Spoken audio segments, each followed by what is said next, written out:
Bueno, buenas tardes a todas. Las estamos invitando, convocando a un nuevo ciclo, a un nuevo conversatorio del espacio de Eleusis y de Sofía dentro del marco de la formación en psicoterapia femenina junguiana.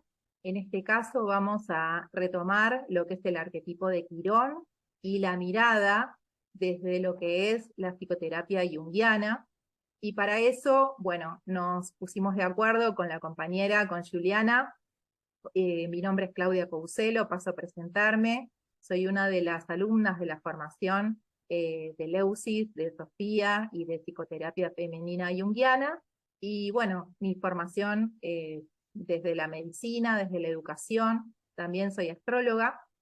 Y bueno, pueden encontrarme en mi Instagram, @conelsol en acuario.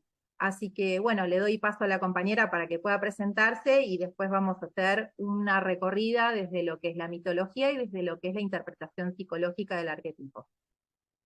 Bueno, hola a todos, me presento, mi nombre es Juliana Starnoni, yo soy astróloga también, estoy formada en psicología analítica en la Fundación de Buenos Aires y también soy alumna de la Escuela Eleusis dentro de lo que es la formación de psicoterapia femenina.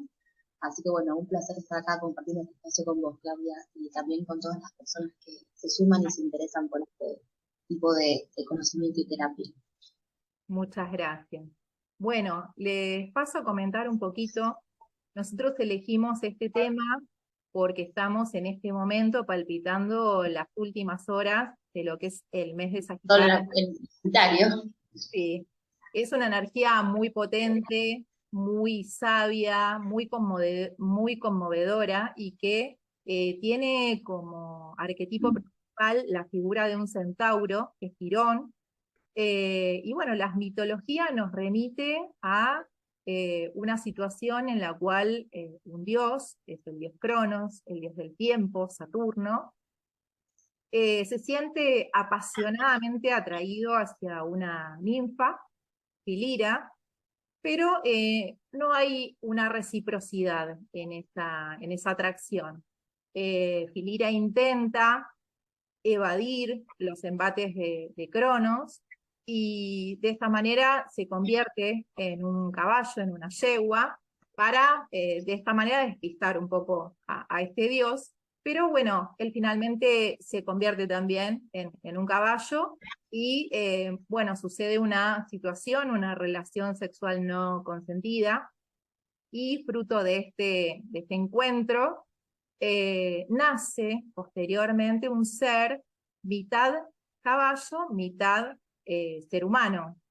Esta es una situación que es desconocida por Cronos, por Saturno, y en el momento en el cual Filira da a luz para este ser, queda totalmente horrorizada frente a la forma antropomorfa de su hijo, y entra en una crisis que la lleva también al abandono, y posteriormente Júpiter, en un intento de calmar a esta madre, la convierte en un árbol, el árbol de Tilo, y acá aparece la primera referencia que nos conecta a Quirón y a su madre con la medicina, ¿no? Y con esta necesidad frente a una situación que nos desborda de conectar con lo que es la fitoterapia, con lo que es la medicina a través de este árbol sagrado que es el tilo.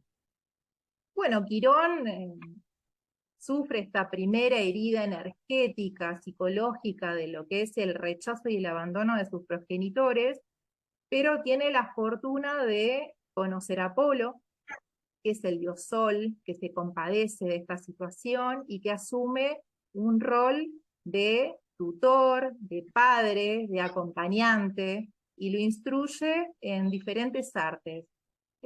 Así Quirón se convierte en médico, en astrólogo, en músico y en un gran sabio que es consultado por los diferentes titanes y los diferentes dioses, y es formador de otros personajes del Olimpo.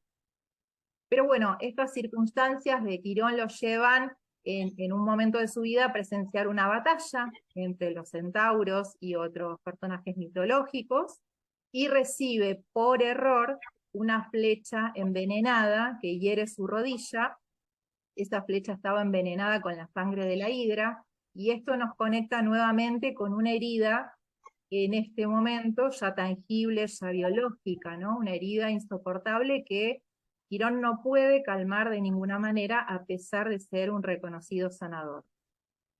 Esto lo lleva a una circunstancia en la cual él no puede morir, no puede poner fin a ese dolor, y sabiendo de las penurias de Prometeo, que era un personaje que estaba encadenado por haber robado el fuego sagrado de los dioses en el monte Tártaro, eh, bueno, todos los días este personaje recibía la visita de un águila que devoraba su hígado y por la noche se regeneraba, así que este dolor también era perpetuo. Quirón se compadece desde una mirada empática con este dolor de Prometeo y ofrece su vida a cambio de resolver esta situación de Prometeo y también la suya propia, porque este sacrificio permitía poner fin a su propio dolor. Bueno, esto es algo, un hecho que sucede, pero bueno, Hércules intercede ante Júpiter y le pide un reconocimiento y le pide revivir a su maestro, por lo cual Júpiter accede y inmortaliza la figura de Quirón en la constelación de Sagitario. Lo lleva a un lugar destacado en el cielo y esto nos habla un poco de esta capacidad de trascender el dolor, de ir más allá y de, bueno, encontrar un lugar destacado en el cielo, entre medio de todos los dioses. Así que, bueno, le voy a dar paso ahora a Juliana, vamos a hablar un poquito de lo que es la mirada psicológica, de lo que es el dolor, de lo que es la herida y cómo podemos identificarnos en diferentes roles. Bien, bueno, un poco, Clau, como vos nos contabas, ¿no? Es interesante ver este mito como Quirón, un sabio, un maestro, ¿sí? Que a pesar de todo su conocimiento, de su sabiduría, de su inmortalidad, tiene que enfrentarse con este dolor que está obligado a ver, que está obligado a soportar. O sea, es muy interesante también, si hablamos un poco de lo que es el arquetipo, ¿sí? De lo que representa Quirón en Sagitario, esto que decías de la trascendencia, ¿sí? O sea, el avance, ¿sí? Mucho también lo que tiene que ver con el contacto con el mundo interior para poder trascender. Eh, a nivel psicológico, de lo que nos está hablando también un poco este mito, tiene que ver con nuestra herida primogénita, ¿no? O sea, cómo trabajar o cómo contactarnos nosotros como personas. Todos tenemos una herida que nos atraviesa, que nos marca, con ese dolor como una fuente y un motor en la vida, ¿sí? Cuando nosotros estamos conectados con una herida, con una situación que nos marca, tenemos distintas formas y mecanismos de poder contactarnos con ese lugar, ¿sí? Y con esa situación. Obviamente, no todo es fácil de aceptar y también nosotros hablamos hace un rato de esto, de hay algo que está muy en auge, que se dice mucho esto de soltar el dolor, soltar las heridas. ¿Cómo se hace para soltar algo que nos atraviesa como seres humanos, ¿no? O sea, eso me parece que es muy interesante pensarlo y muy interesante poder reflexionarlo, porque en realidad para poder trascender tenemos justamente que reformular una situación, tenemos que poder desmenuzarla, tenemos que adentrarnos en ese dolor. Es muy importante también poder identificar cuando hay una herida presente, ¿sí? Que van a haber distintos momentos y distintas etapas que se van a plantear en esa herida. Una posible etapa tiene que ver con la victimización, ¿no? O sea, quedarse estancado en ese lugar de dolor, en ese lugar, no justamente de la herida que sangra. Es un lugar que es normal, pero también es muy complejo y es necesario poder atravesarlo, porque cuando nosotros estamos en un lugar que tiene que ver con la víctima, es muy difícil poder salir de ahí, ¿no? O sea, la víctima es un lugar que a mí me congela, no sé también cómo lo ves vos eso, o sea, soy una víctima, bueno, ¿cuáles son mis posibilidades ante el mundo? ¿Cómo resignifico esta experiencia? ¿Cómo resignifico esto que me pasó? Sí, esta es mi historia, pero ¿yo qué puedo hacer de ahora en más? ¿Yo qué puedo hacer de acá en adelante con esto? ¿Cómo puedo avanzar y salir al mundo? Entonces me parece que es importante poder identificar, ¿no? Qué situaciones internas o cómo una persona está familiarizada o vinculada con esa situación de dolor interno y con esa situación de trauma también, porque si hablamos de herida tenemos que hablar de trauma, ¿sí? También va muy de la mano. También hay otra fase dentro de lo que es el mecanismo que se gesta de la herida, que es una cuestión más de tipo, como nosotros hablamos también, combativa, ¿no? O sea, salir afuera o todo un mecanismo de defensa que se gesta en torno a la herida. Entonces, poder identificar cuáles son estas formas reactivas, ¿sí? De, eh, de moverse en torno a la herida que se gestó, al trauma que se gestó, también es muy importante para poder desarticular esto, ¿sí? Para poder ir identificando cuáles son los patrones y los mecanismos. Obviamente, todo lo que nos ayuda y lo que nos va a poder acompañar a atravesar este proceso es una situación, obviamente, también de acompañamiento, ¿sí? La situación de eh, habilitar un espacio de sanación, de acompañamiento, que justamente también es lo que nosotros estamos, el objetivo que tiene la escuela y que tiene el EUSIS y la formación de la cual nosotras somos parte. Poder identificar nuestras heridas, poder salir de un lugar de victimización y tomar un rol activo en la vida, ¿sí? Poder transformar eso activamente, poder identificar nuestros patrones, nuestra historia, dónde está nuestro dolor. Y de esa forma, me parece que también hay algo interesante que tiene que ver con que cuando nosotros alumbramos el dolor y la herida, es un dolor consciente. Y la conciencia es lo que nos permite transformar, ¿no? O sea, cuando yo tengo conciencia de cómo está funcionando algo o de qué es lo que me ocurre internamente, tengo la capacidad de poder trabajar sobre eso, transformarlo. No sé qué pensás vos también. Sí, Eh, sí, me parece muy interesante todo lo que vos decís y un poco volviendo a esta historia, nos va mostrando cómo diferentes arquetipos se van poniendo en marcha, ¿no? En un primer momento aparece esta situación, entonces, de falta de consentimiento, esta cosa más pulsional, instintiva, ¿no? Donde está puesto en marcha un mecanismo biológico, el instinto sexual y el instinto de supervivencia. Cómo aparece una primera figura paterna que no toma contacto con ese hijo, que no toma contacto con esa creación, que no contacta con el deseo genuino, ¿no? De conectar con esa otra persona, con ese otro ser y gestar desde el amor. Y bueno, aparece entonces este Dios, Saturno, Cronos, como una figura paterna que no entra en contacto con esa creación, con ese hijo. Cronos es el dios del tiempo, nos habla de límites, nos habla de la ley, pero nos habla también de una situación rígida, estructurada, donde no hay posibilidad de interactuar, no hay posibilidad de consenso. Y después esto que vos hablás de poner conciencia, de poner luz, nos remite al arquetipo de Apolo. Apolo es el sol ¿Cuál? y Apolo nos conecta entonces con esta instancia de poder tomar conciencia, ¿no? De la situación, de la herida, poder ponerle luz, poder reconocerlo, y ahí aparece un arquetipo paterno que es mucho más cercano, que es mucho más nutricio, ¿no? Que nos aporta energía vital y nos permite crecer desde un lugar de acompañamiento, desde un lugar cercano. Entonces, estos dos arquetipos son importantes. Después lo que vos hablabas, el arquetipo de la víctima, este arquetipo más ariano del mecanismo de defensa instintivo, ¿no? De frente a una situación que me hiere, pongo en marcha algo que tiene que ver con el instinto de supervivencia, que Tal cual, sí. está muy instalado desde lo que es nuestro cerebro más primitivo.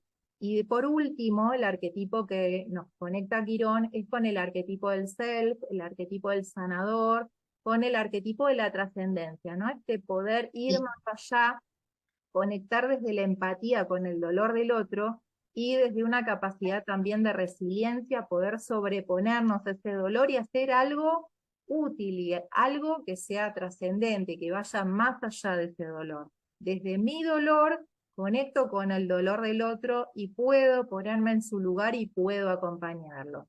que es un poco Sí, la propuesta de esta formación. Así que sí. sí, Hay algo también muy interesante que vos dijiste hace un rato con respecto a los padres, ¿no? Con esto de la figura del padre, ¿no? Este padre tal vez más del límite y cuando aparece esta figura de Apolo que trae también luz, que trae más conciencia, ¿no? Dentro de lo que es la herida, me parece, cuando todos atravesamos una herida o tenemos una herida que trabajar, o una situación incluso de abandono, me parece que hay algo muy importante y destacable para poder poner en palabras, que es poder aprender y poder trabajar cuando estamos vinculados a nuestra herida, haya lo que haya ocurrido con las personas a nuestro alrededor, con nuestros propios padres, esta capacidad de autopaternarnos, de ser nuestro propio sostén también, de todas esas capacidades paternas como maternas, en algún otro caso, poder ser nosotros quienes las volquemos en nosotros mismos. Esto de aprender a cuidarse, a paternarse, ¿sí? A maternarse también, me parece que también es algo muy importante si estamos hablando de trabajar esos lugares de carencia, esos lugares de dolor, esos lugares de trauma, ¿no? Cuando yo me paterno, me materno, también estoy saliendo del lugar de víctima, también estoy saliendo de ese lugar de victimización donde estoy paralizado y simplemente estoy anclado en eso que me tocó vivir. No sé si se entiende un poco a lo que quiero ir. sí, sí, sí, sí, coincido totalmente porque un poco ese lugar de víctima nos deja en una situación, en una mirada muy infantil, ¿no? Donde yo me quedo en el reclamo, me quedo en la demanda y me quedo esperando que todo venga de afuera. Entonces no hago un movimiento psíquico de, bueno, tomar herramientas, ¿no? De tratar de elaborar esa situación y lo que vos decís, incorporar un poco lo que es el rol materno y el rol paterno y poder darme yo aquello que faltó. Entender que esa madre y ese padre real hicieron lo que pudieron con las circunstancias, el contexto y las herramientas psicológicas con las que contaban, pero que yo, a partir de esto de poner conciencia, y desde un lugar más adulto puedo incorporar esos arquetipos y puedo hacer algo superador, ¿no? Entendiendo mi dolor y pudiendo reconocer a veces la necesidad de un acompañamiento de un otro objetivo que pueda desde un lugar, bueno, más neutral, poder ver la situación, ver las dinámicas, ver los complejos que se activan, dejarme acompañar y permitir entonces que mi propio ser sufra una transformación. Para eso hay que estar dispuesto a dejar ese rol infantil que muchas veces nos aporta un beneficio secundario. Cuando uno no quiere ir más allá de la zona de confort, es porque obtiene de esa situación, de esa demanda, de ese reclamo, obtiene un beneficio secundario. Entonces, Y ahí está esto del lugar conocido también. O sea, es la zona que yo conozco, me muevo acá, estos son los límites. claro, pero también, como vos decís, nos conecta con el límite y llega un momento que eso nos estanca, no nos permite crecer más allá. Justamente la posibilidad de crecer, de expandirnos y de crecer en conciencia es atravesar el miedo y es permitirnos la transformación.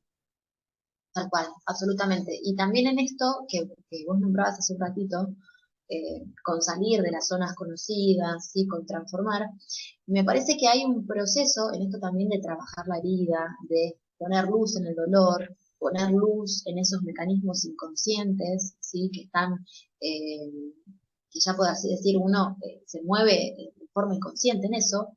Hay un proceso que se da que es el proceso de alquimia también, ¿no? O sea, hay algo que tiene que ver con la alquimia psíquica, ¿no? El poder hacer un trabajo interno, el poder sanar, implica también, justamente, volvemos a lo mismo, atravesar ese dolor con conciencia y poder poner luz en la situación. Ese no es como el mito de Quirón, no es un dolor que un día puede decir, ah, no, va a desaparecer, ¿no? Mi dolor desapareció. No, mi dolor va a ser un motor, va a ser una fuerza para tener plena conciencia de quién soy yo también. Me Totalmente. parece que se transforma.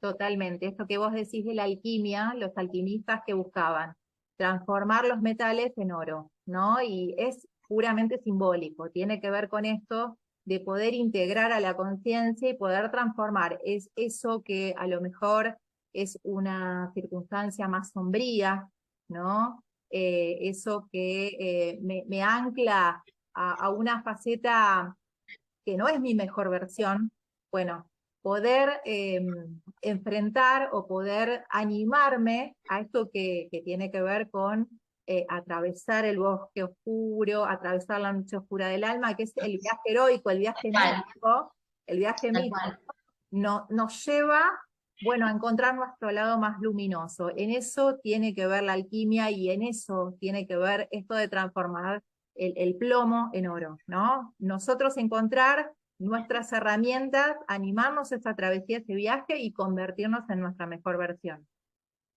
Tal cual. Bueno, ahí, ¿no? Justamente paternarnos, maternarnos. Total, total.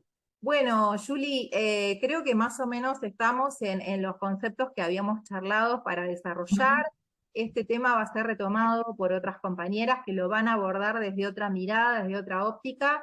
La idea es hacer estos té entre nosotros, estos encuentros o conversatorios breves para no aburrir un poco a la audiencia, para que sea dinámico. Así que bueno, nos despedimos, las invitamos a seguir la página de Leusis, a seguir la página de Psicoterapia Femenina Junguiana y la página de Sofía, y también a encontrarnos desde nuestras propias actividades, desde la astrología, desde la psicología. En mi caso, mi Instagram es @con el sol en acuario, y el de Julie.